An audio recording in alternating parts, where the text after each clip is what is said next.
Sally, the state basketball tournament takes place this week. It was a little different with a smaller bracket of 8 teams. How did the seeding and selection process go? You know, the seeding and selection process is correct. So when we sent out the brackets, we did what the schools have voted on, and that was our district champions automatically qualified, and we used the 6 criteria points. Now, JP, within this year, I think people forget that we're in a pandemic. And what we had to do within the governor's orders is schools had to play within their region, and they had to play within their district. So there were not many games outside of the district or outside of the region in order to influence Max Preps as your opponent's opponent. Max Preps does rank based on who you played and who your opponents play. But when a school plays within their region, Max Preps may be a little bit off this year compared to who are the best teams. We also said that the top 8 schools were not going to make the team. We did not have many at-large bid. Because of the automatic bursts, you know, we had maybe 1 at-large or 2 at-large. So there are some very deserving schools that should have made the 8-team bracket, but they didn't because the district champions automatically qualified.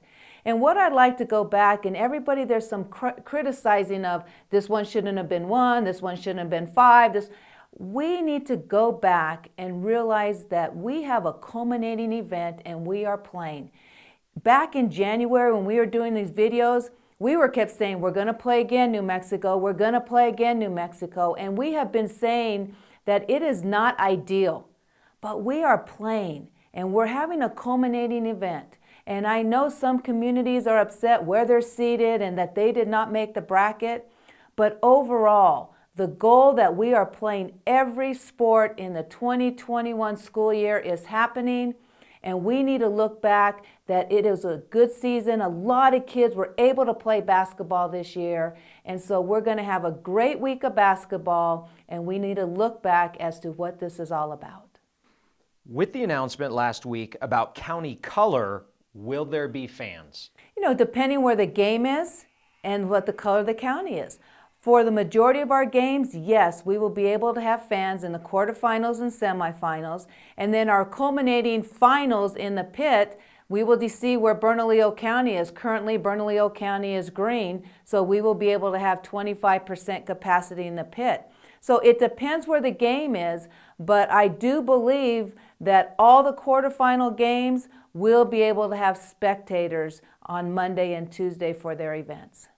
If Bernalillo County is green or turquoise when the new map comes out this week and fans are allowed at the pit, what will be different? Will the fans have to be cleared out after games? You know, we learned a lot in cross country. That was our first event, and we decided to put sessions where we had the 4A boys and then the 4A girls. And then we had the 3A boys and the 3A girls. But we cleared out, we had little area in the middle where we were able to clear out the spectators so we can bring more in. We are going to do the same thing in basketball. We usually do not have sessions, but we are going to go back to where a spectator can buy a ticket and they can see 2 ball games in that classification. We will have a break where we're going to clear out the pit and then a new set of spectators can come in.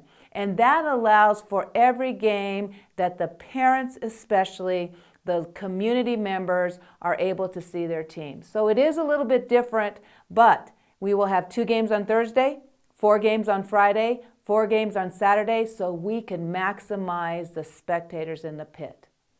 For all the state tournament games this week, will there be concessions? Under the governor's COVID-safe practices, there are no concessions. So when you go to a ball game, quarterfinals, semifinals, and even the pit, even when there's 2 games at the pit in a session, there will be no concessions at any site. If spectators are allowed at limited capacity, how can fans get tickets? You know, for all games, whoever is hosting the site in the quarterfinals and semifinals are the ones that are selling the tickets. So you would need to contact that site as to if they're doing them online, how many tickets are being sold, what is the capacity, any of those questions the host site schools will have. As far as the pit, UNM will be selling them online, and there is going to be a limited capacity of only 3,200 right now, is 25% in the pit. You can buy them online. However, I do want to emphasize that the teams that will be making the finals, we will have some tickets set back for those parents and those communities, so you don't have to race to get a ticket now if you want to wait to see if your team makes the finals. So we will make sure that all the communities that are involved have tickets. State Spirit is the following week. What will be different about cheer and dance this year? You know, the main difference is we are not going to have it over a 2-day period. The COVID-safe practices from the governor's orders are no overnight stay. So cheer will be on Friday, May 14th, and they will do 2 routines on that day. And then dance is on Saturday, May 15th, and they will do 2 routines. From the time that the cheerleaders go or dancers go on the pit floor to the time that they perform, they rest, they change clothes, do what they need to do, and they perform again, it's going to be about an hour-and-a-half period. We also have state swimming and diving coming up soon. Will there be fans? Unfortunately, in swimming and diving, because the facilities are smaller and under the 25% capacity, and even if it's turquoise to the 33% capacity, we are not able to have spectators in that facility during competition. The athletes, even though we're separating genders, you know, on a Thursday we're doing girls and on a Saturday we're doing boys to make sure we do not have the massive amount of athletes in there at one time. But even with the separation of genders, we are not able to have spectators in order to meet the guidelines that are set forth by the governor's office. Lastly, what is the most important thing fans need to know for this week's state basketball tournament? I think first and foremost, you know, you go back to the first question that we had. First and foremost, we need to go back and remember we are playing. We are having a culminating event, and if your team did not make the top 8, those kids were able to play a season this year, and we didn't think that was going to happen. So what we need to focus in on is enjoy the moment. You know, we need to cheer on those athletes that are playing this week, but we have to also remember the athletes that were able to play the last 6 weeks. We have done something incredible by having a season, and that needs to be the focus. Positive, negative, win, loss, that doesn't matter because we started a season, we're finishing the season, we're playing spring sports, we have swimming and diving, we have wrestling, and we have spirit.